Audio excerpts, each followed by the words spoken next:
ada informasi Jakarta Siaga 1 BMKG ini bilang ngedeteksi squall line ini raksasa mengarah ke Jawa malam tahun baru. Itu boleh konfirmasinya gimana Mas Hakiki? Ya, untuk saat ini kalau menurut dari BMKG informasi tersebut hoax ya. Jadi masyarakat perlu waspadai informasi yang bukan keluar dari langsung dari kami, terutama dari kanal-kanal media seperti Instagram dan YouTube, mungkin X dan web kami, gitu mas.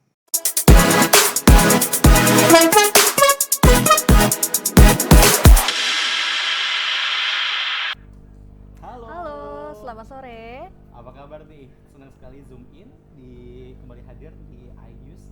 Tentunya kita sobat iNews dan juga Fasya. Oh iya, Iya. kita kenalin dulu kan. Coba kenalan dulu. Saya Syam Hakung dan rekan saya. Saya Fasya Tiffany. Nah, kalau misalnya ngomongin kita kan sekarang udah di ujung tahun 2025. Iya, betul banget. Kira-kira apa nih yang bakal kita obrolin di kesempatan kali ini? Coba deh, kalau dari yang saya notice ya, di akhir Apa tahun tuh? ini tuh biasanya apa sih yang paling beda dibandingkan bulan-bulan lainnya? Apa ya? Biasanya nih, Apa? kalau di bulan yang akhirnya ada ber-ber-bernya. Hujan. Betul, hujan. Oh, kita mau ngomongin hujan atau cuaca ekstrim berarti Iya, ya? betul banget. Oke, kalau misalnya ngomongin soal cuaca ekstrim ataupun hujan, tadi pagi berangkat kerja aman dari hujan atau gimana? Kehujanan sedikit, jujur aja nih. Hujan ya? Iya, betul banget, hujan banget. Mhm. Kalau dari Sam sendiri gimana? Tadi kebetulan saya nunggu reda dari kayaknya tadi dari jam 7, Mhm. akhirnya baru berangkat tuh jam 10 karena nunggu bener-bener Nunggu reda, Iya, iya. betul banget. Nah, ngomongin soal reda, kemarin juga kita dapat informasi kalau misalnya Jakarta ini siaga 1, BMKG ini ngedeteksi bahwa squall line ini raksasa mengarah ke Jawa malam tahun baru. Malam tahun barunya sekarang gitu loh, tinggal begitu jam untuk pergantian tahun. Bentar lagi malam tahun baru ya, tapi ternyata cuacanya Nggak menentu. Iya betul banget. Nah, untuk konfirmasinya kita langsung aja, kita sudah terhubung dengan Muhammad Hakiki dari Direktorat Meteorologi Publik BMKG. Selamat sore, Mas Hakiki. Apa kabar? Selamat sore, Mas. Selamat. Alhamdulillah baik. Alhamdulillah. Mas Hakiki, kalau misalnya tadi kita udah ngobrol-ngobrol nih, saya Syam Hakung dan juga Fasya tadi sudah sempat ngobrol-ngobrol yang ada bulannya berbernya, ujungnya gitu kan. Ini sering banget jadi cuaca ekstrim gitu terjadi. Mungkin juga di luar bulan yang berujung berberan juga sering terjadi cuaca Hujan, ekstrim. iya. Nah, tapi kalau misalnya yang pertama saya mau konfirmasi nih terkait dengan ada informasi Jakarta Siaga 1 BMKG ini bilang ngedeteksi squall line ini raksasa mengarah ke Jawa malam tahun baru.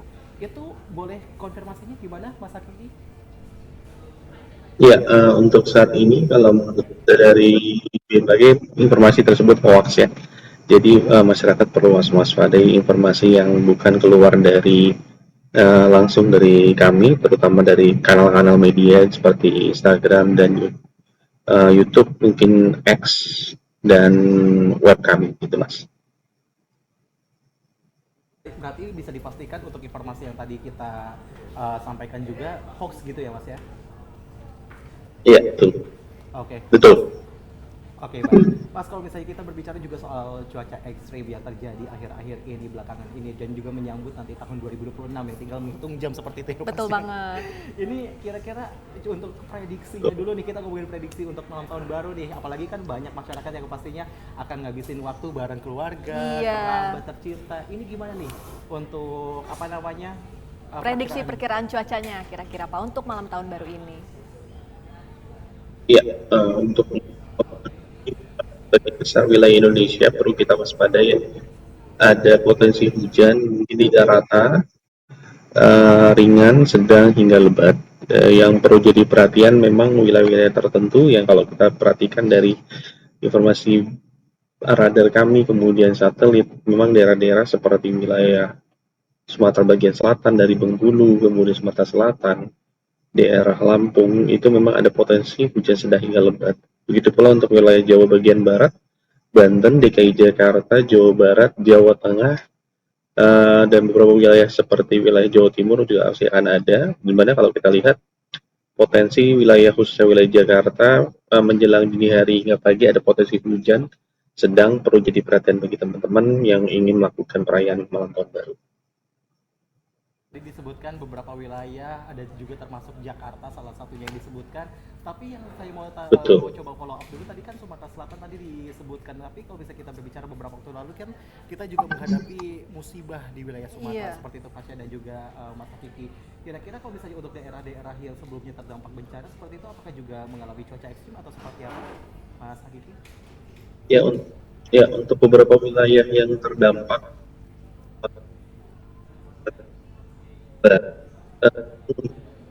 secara umum wilayah hujan terlihat potensi untuk menjadi ekstrem tidak terlalu signifikan atau rendah, tapi perlu diwaspadai memang pada masyarakat yang wilayah tertentu seperti pesisir baratnya karena kalau kita lihat masih ada potensi hujan menjelang malam hari nanti ya. Ya, kalau misalnya tadi berbicara soal daerah tadi di Sumatera tadi juga ada malam hari kayak gitu ya cuaca ekstrimnya. Ini kalau misalnya ngomongin cuaca juga ekstrim seperti hujan yang disertai petir ataupun angin kencang seperti itu, Mas Afiki, apakah terjadinya dalam beberapa waktu hari ke depan? Kah bisa disebutkan mungkin perkiraan cuacanya seperti itu untuk wilayah Jakarta ataupun wilayah-wilayah yang mungkin Ya, sedang terdampak? ya untuk di awal tahun 2026 memang untuk wilayah Indonesia khususnya beberapa wilayah mengalami beberapa puncak musim hujan. Jadi intinya adalah perlu kita waspadai dengan peningkatan curah hujan khususnya seperti di Jawa bagian barat, salah satu Jakarta, Sumatera bagian selatan juga wilayah terdampak juga masih akan ada untuk beberapa hari ke depan sehingga perlu diwaspadai untuk wilayah teman-teman yang tinggal di wilayah tersebut.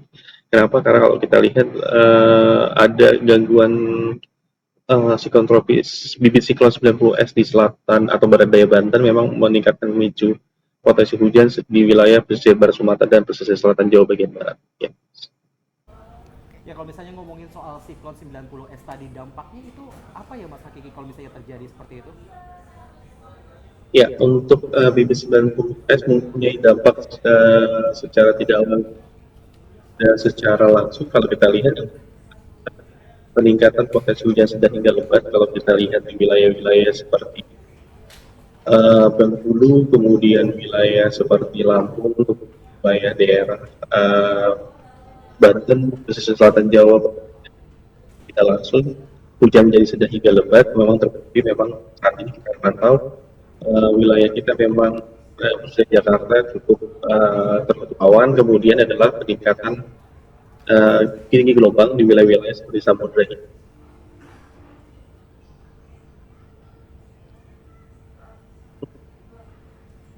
2 meter perlu jadi waspada jika memang Anda ingin bepergian ke sana dan khususnya wilayah penyeberangan Selat Sunda juga walaupun tidak signifikan dan juga peningkatan kecepatan angin sebenarnya tapi kalau kita lihat tidak terlalu tinggi masih kisaran sekitar hampir 30 km per jam perlu di pesisir barat selatan Jawa bagian barat dan wilayah Sumatera.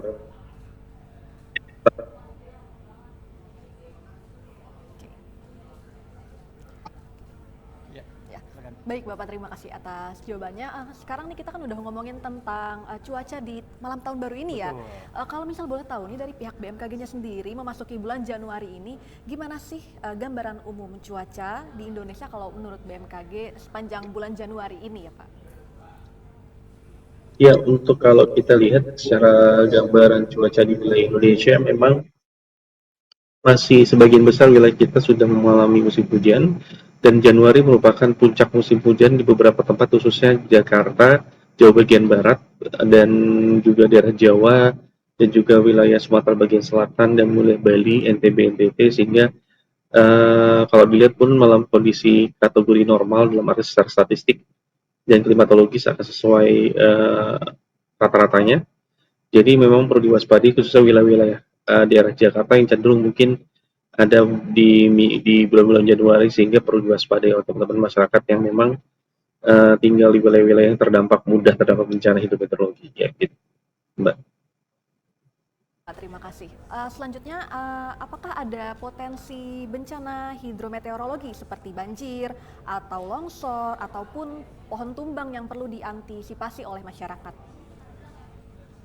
Iya, menurut BMKG mungkin ada dari puncak musim hujan memang akan memicu cuaca ekstrim di berbagai wilayah yang menyebabkan memang bencana hidrometeorologi dan banjir bandang. Kalau kerentanan wilayahnya memang wilayah kita sebagian besar seperti wilayah Jawa Barat khususnya, kemudian juga Jakarta mudah terkena bencana hidrometeorologi. Kemudian juga kalau dilihat ketika mengalami puncak musim hujan seperti wilayah-wilayah daerah-daerah pesisir perlu jadi waspada karena ada mungkin salah satunya adalah gelombang tinggi dan juga angin kencang. Iya, Mbak. Oke, Mas Hakiki, kalau misalnya saya mau bertanya, saya juga sambil scroll-scroll sosial media sebenarnya dan sekaligus mau konfirmasi seperti itu. Ini kalau misalnya di yang saya scroll informasinya ada segmen Kajai Talamau yang ini memicu potensi tsunami Danau Maninjau. Ini informasinya betul atau hoax? Bisa dikonfirmasi? Kalau suatu saat ini saya belum dapatkan informasi itu. Saya akan mengulang kembali. Dan ini itu merupakan perlu dikaji kembali. Kenapa? Karena tsunami kan biasanya cenderung terjadi dimulai di laut. Kalau saya dengar, mohon maaf, tadi daerah danau ya Mas ya.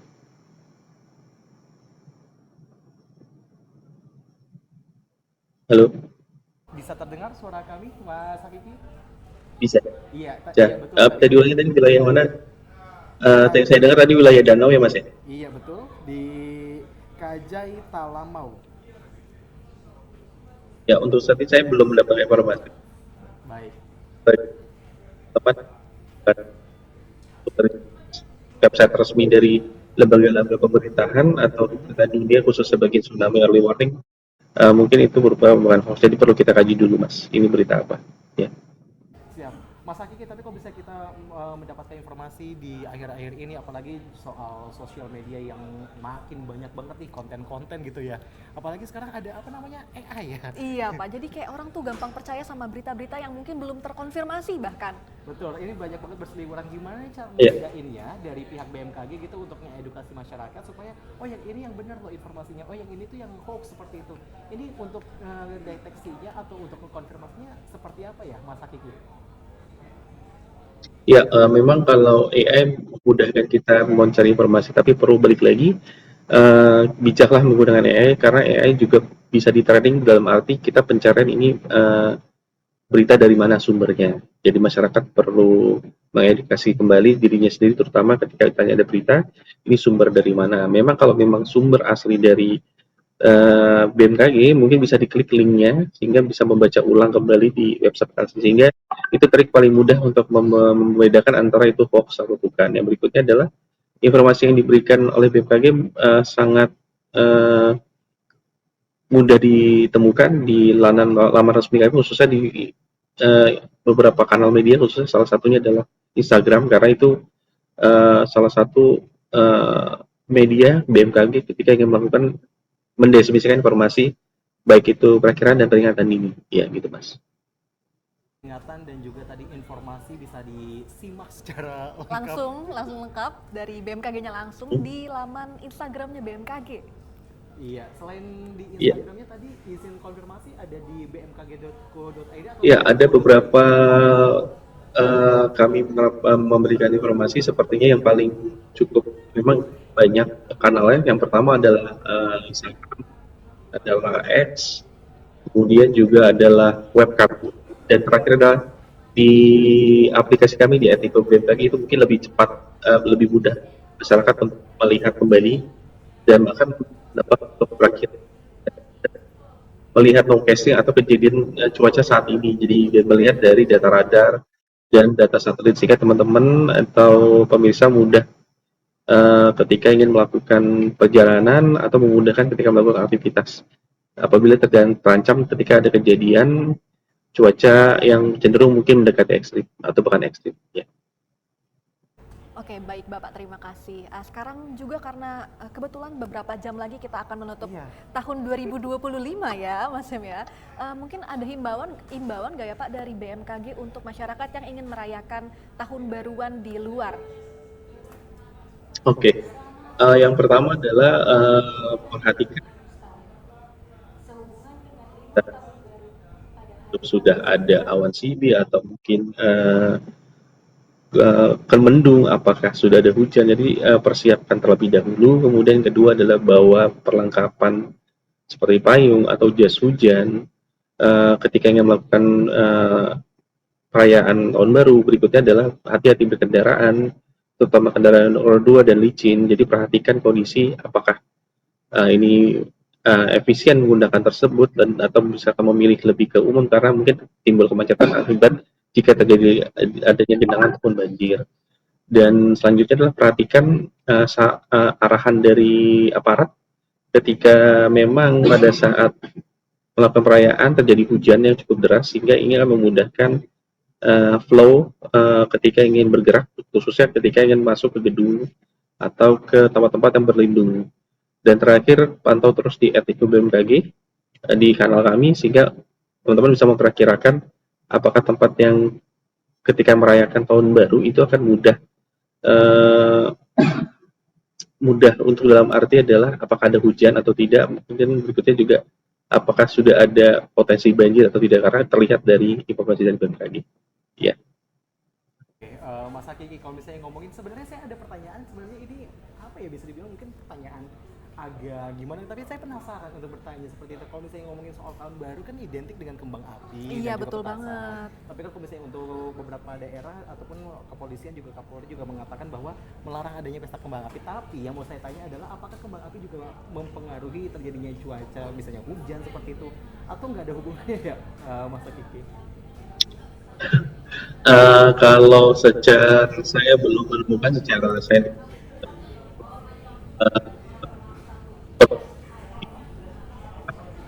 jumlah kembang api harus sebanding dengan jumlah luasan awan jika ingin mengganggu cuaca.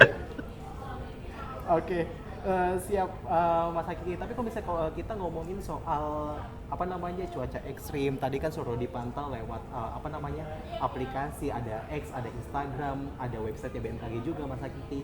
Tapi kalau misalnya kalau kita ngomongin cuaca ekstrim ini seberapa apa namanya akuratnya informasi itu? Apakah itu bisa misalnya kayak ada perubahannya misalnya let's say bisa berapa jam kah atau itu informasinya akurat atau seperti apa Mas Hakiki? Untuk diperbarui informasi. Ya, kami memang untuk akurasi selalu memperbarui peringatan ini setiap 3 jam khususnya no casting dan perakiraan harian itu setiap 1 hari 2 kali untuk meningkatkan perakiraan, meningkatkan akurasi dari perakiraan kami, Mas. Jadi memang ada berbagai macam metodologi sehingga perakiraan kami untuk lebih akurat demi istilahnya adalah memang untuk kemaslahatan bersama dan khususnya masyarakat Indonesia. Baik, terima kasih Mas Hakiki jawabannya. Saya juga ada pertanyaan nih dari aku. Misalnya nih kan kita sebagai masyarakat tuh kalau misalnya mau keluar tuh biasanya kita ngelihat dulu ya kayak cuacanya hari ini seperti apa, ya kan untuk menjalani aktivitas dalam satu hari itu. Nah kalau misalnya dari Mas Hakiki sendiri ada nggak sih sekiranya yang kira-kira pertanda cuaca yang banyak disepelekan oleh masyarakat gitu, kayak pertanda cuaca ekstrim atau pertanda hujan atau yang lainnya, boleh dari Mas Hakiki gitu, silahkan. Mungkin lebih tepatnya, mungkin saya izin menambahkan juga. Iya, kali ya. boleh. Misalnya kayak cuaca sekarang kan kayak sebenarnya cerah, tapi ternyata Iya. hujan seperti itu gimana ya Mas ya? Ya, yang paling pertama adalah memahami ini waktunya adalah musim apa kalau di wilayah kita karena kalau bisa dibilang waktu kategori musim hujan di wilayah Indonesia sebenarnya tidak sama. Jadi teman-teman perlu waspada khususnya wilayah Jakarta. Kategori musim hujan kemarin dimulai di bulan November dan akan berubah di pancaroba di bulan-bulan Maret ataupun April. Kemudian adalah waktu ketika musim hujan adalah itu prediksinya adalah biasanya cenderung banyak terjadi di dini hari hingga pagi hari. Biasanya akan cenderung banyak hujan dini hari hingga pagi ketika di musim hujan. Walaupun akan ada juga di sore hari hingga malam hari. Kemudian kalau di musim lain seperti di pancaroba cenderung hujannya di siang hingga sore. Jadi hal tersebut harus dibiasakan oleh teman-teman untuk membaca hal-hal kejadian hujan. Tetapi memang ada kejadian khusus di mana hujan lebih tinggi dari biasanya. Seperti salah satunya mungkin ketika jadi adanya peristiwa siklon tropis Senyar ya. Jadi masyarakat harus dibalik lagi melihat tools dengan kemajuan teknologi. Sekarang ada radar cuaca, ada satu cuaca yang bisa dilihat di aplikasi kami di FIQ BMKG. Ya ketika memulai berjalan atau kita melihat dulu apakah saat ini kami hujan atau tidak. Kenapa? Karena kejadian sifatnya lokal itu tidak bisa tidak bisa kita lihat dengan mata. Jadi tiba-tiba kalau misalkan contoh saya tinggal di Tangsel, ternyata kalau Jakarta hujan, kita tidak tahu. Jadi kita gunakan tools teknologi tersebut untuk apakah Jakarta hujan pada saat. Oke. Bapak nih kebetulan sekarang ini cuaca lagi memang banyak cuaca, ada cuaca ekstrim, lagi hujan, tiba-tiba panas, tiba-tiba hujan lagi gitu. Ada nggak sih Pak atau seberapa besar ya potensi terjadinya gelombang tinggi dan drop gitu di tengah cuaca ekstrim yang bersamaan dengan pasang laut ini? Ya, untuk gelombang tinggi mungkin dan drop dua yang berbeda ya. Kalau misalkan karena rob itu biasanya cenderung akibat dari gravitasi bulan. Dia ada periode waktu tertentu yang memang akan terjadi tinggi akibat dari rob. Kemudian kalau gelombang tinggi banyak hal juga penyebabnya. Kalau misalkan di saat ini penyebabnya adalah monsun memang udah umum terjadi, sehingga pada waktu tertentu ketika angin berhembus kencang cenderung biasanya gelombang akan tinggi. Itu merupakan tanda-tanda alam. Mungkin memang kejadiannya banyak di bulan seperti akhir Desember ini dan awal Januari, memang potensi gelombang itu tinggi di wilayah tertentu. Dan rob pun sebenarnya bisa diprediksi oleh teman-teman kalau memang sudah terbiasa tinggal di daerah dekat pantai yang terjadi rob. Seperti akhir memang Desember di wilayah tertentu, terus di wilayah utara Jakarta pun memang agak tinggi. Robnya memang kalau dilihat memang cukup tinggi sehingga menyebabkan mungkin banjir rob. Jadi memang perpaduan teman-teman di wilayah Jakarta Utara mungkin memang perlu diwaspadai. Kenapa? Karena di banjir bisa perpaduan antara kiriman dari yang lebih tinggi dari Bogor, dari curah hujan, dan terakhir dari banjir rob. Jadi mungkin ini mungkin seperti itu. Oke, tadi disebutkan gelombang tinggi dan juga tadi agak mention juga Jakarta Utara. Kebetulan saya pernah tinggal di sana. Kebetulan saya sekarang tinggal di sana. Oh, di sana Iya, juga. di sana juga. Jadi agak deg-degan kayak gitu, agak was-was juga. Tapi kalau misalnya ngomongin soal gelombang tinggi, berarti apakah ada imbauan dari BMKG juga, Mas Hakiki, seperti itu untuk malam tahun baru mendingan jangan ke pantai atau jangan di dekat laut seperti itu, atau gimana nih, Mas Hakiki? Ya, untuk kalau kami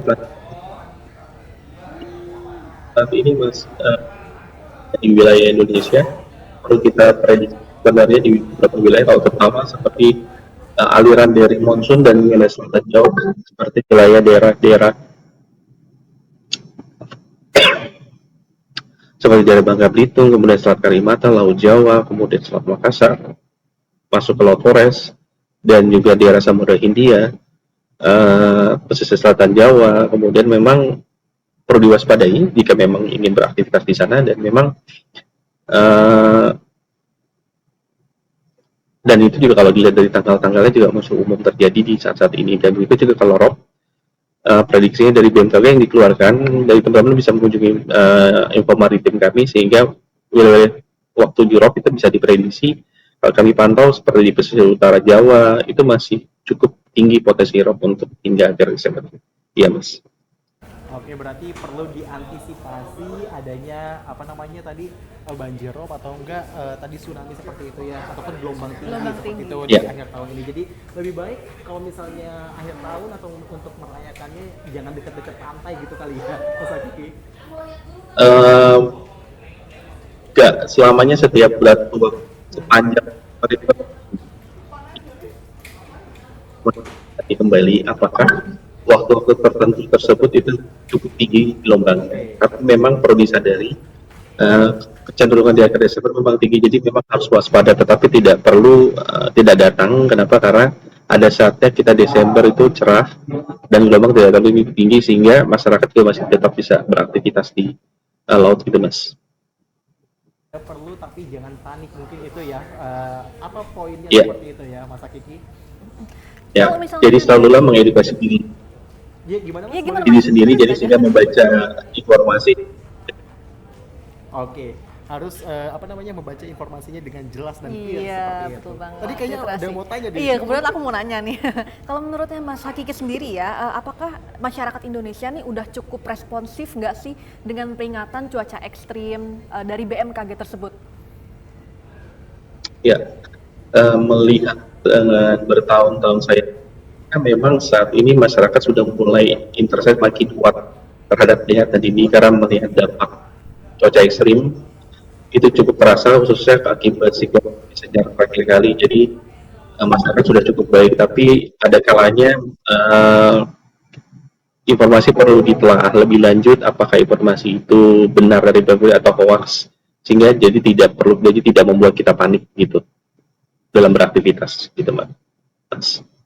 Oke, Mas Hakiki, kalau misalnya ngomongin juga soal cuaca ekstrim ini, jadi kan tadi disebutkan bakal ada cuaca ekstrim yang lumayan inilah ya terjadi seperti itu di awal-awal 2026. Tapi langkah apa yang seharusnya dilakukan oleh masyarakat seperti itu untuk mengantisipasi, untuk dapat informasi tapi nggak panik seperti itu. Kalau misalnya tadi kan harus sering-sering baca informasinya, harus detail seperti itu. Adakah cara lainnya supaya masyarakat kan kadang-kadang dapat informasi kayak, aduh, gimana nih gitu. Kan masih banyak juga yang kayak gitu tuh, Mas. Yang pertama sih mungkin kita harus bersadari kita tuh tinggal di wilayah yang mudah terdapat bencana hidrometeorologi, sehingga mungkin sudah mempersiapkan siaga bencana jika teman-teman tinggal dekat di daerah aliran sungai, ketika sudah tinggi mungkin bisa bergerak. Jadi hal tersebut sudah bisa dimitigasi. Kemudian berikutnya adalah sadari juga ketika bulan Januari adalah bulan-bulan musim hujan, jadi perlu persiapan memang kalau memang cuaca ketika terjadi ekstrim. Kenapa? Karena terjadi dengan melihat perkiraan kami sih mudah-mudahan hanya normal, tapi mungkin wilayah tertentu yang mungkin yang kerentanannya cukup tinggi, jadi perlu jadi perhatian terutama tinggal bencana. Berikutnya adalah ikuti selalu membaca informasi dari laman yang resmi, baik itu dari pemerintah setempat, kemudian dan sehingga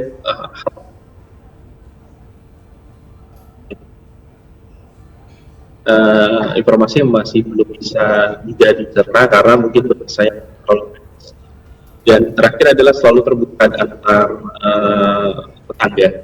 Jadi informasi itu kita bisa share. Kalau memang informasi dibutuhkan ketika dalam hal keselamatan menghadapi bencana gitu, Mas. Baik.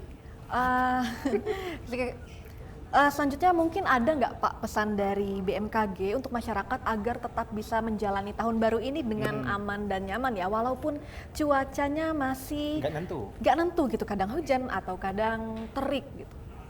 Mungkin nggak cuma di malam tahun baru ini, tapi ya, Januari ke depan gitu Pak. Ya, yang pertama adalah kalau teman-teman yang nanti malam adalah siapkan jas hujan. Jadi ketika hujan ya tinggal buka payung, jadi tidak lari-lari gitu kan. Dan kemudian adalah lihat informasi kami di aplikasi kami atau di web atau di Instagram, apakah wilayah Anda akan hujan malam ini. Kalau di prediksi kami mungkin beberapa wilayah Indonesia malam ini hingga ke dini hari cenderung ada hujan ringan hingga sedang, jadi perlu jadi perhatian. Dan terakhir ikuti aja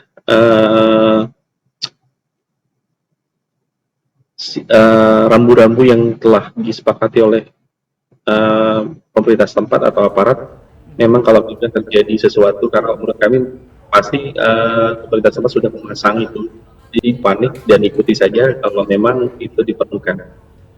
Dan terakhir untuk menghadapi bulan dan ini ya persiapkan keluarga, lingkungan, bersihkan wilayah Anda jika mudah terjadi penumpukan sampah. Kemudian berikutnya adalah edukasi diri kita masing-masing, dalam arti adalah mengetahui informasi tentang cuaca wilayah, kemudian bacalah alam kita, observasi. Kemudian berikutnya adalah baca informasi dari kami, ya itu lagi. Jadi ketika ada perakiraan cuaca, ketika kami ketika ada peringatan dini ekstrim, bisa mempersiapkan untuk melakukan mitigasi diri keluarga. Baik, cukup komprehensif sekali. Terima kasih Muhammad Hakiki dari Direktorat Meteorologi Publik BMKG telah berbincang bersama kami di Zoom In IUS TV. Selamat kembali bertugas Pak, sehat selalu. Sama-sama Mbak Mas, selamat sore. Selamat sore. Senang sekali ya, tadi kita udah berbincang soal cuaca ekstrim yang terjadi gak cuma di malam pergantian tahun baru ini, nanti ini tinggal hitung jam. Betul banget. Sampai nanti di Januari awal kayak gitu. Tadi juga disebutkan informasi yang tadi tuh ada informasi hoax juga yang soal Jakarta Siaga 1 yang BMKG ngedeteksi squall line raksasa Iya. di Pulau Jawa seperti itu. Ya, jadi buat masyarakat lain atau teman-teman lain jangan gampang percaya informasi cuaca hoax ya. Tadi juga udah ditekankan lagi sama Pak Hakiki buat kita selalu cek informasi cuaca yang terpercaya langsung dari BMKG. Nah, udah mungkin kita ngejelasinnya tentang BMKG, kita juga tadi udah kasih informasi yang cukup komprehensif untuk teman-teman semua yang tadi ngomongin soal buat tahun baru, nanti ke depannya, jadi juga mitigasi bencana harus gimana. Mungkin kita pamit dulu, sampai jumpa ketemu lagi di episode berikutnya di Zoom In. Saya Syam Hakung. Saya Fasya Tiffany, Terima kasih udah nonton. Jangan lupa di subscribe, like dan juga komennya. Sampai jumpa. sampai jumpa.